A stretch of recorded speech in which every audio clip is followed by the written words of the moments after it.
Nuk ka asgjë në parashtrimet e prokurorisë të cilave mund të kundërpërgjigjem.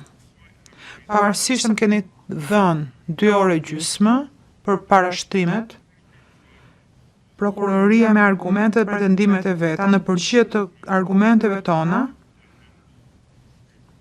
tha vetëm disa pika diskrete që ne i kemi trajtuar shumë më parë.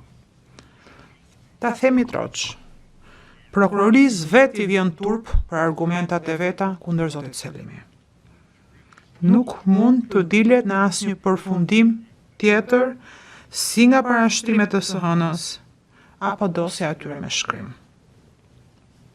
Nëse vetë prokuroria nuk është e bindur për argumentat e veta kundër zotit Selimi, si mund t'ju bindë ju?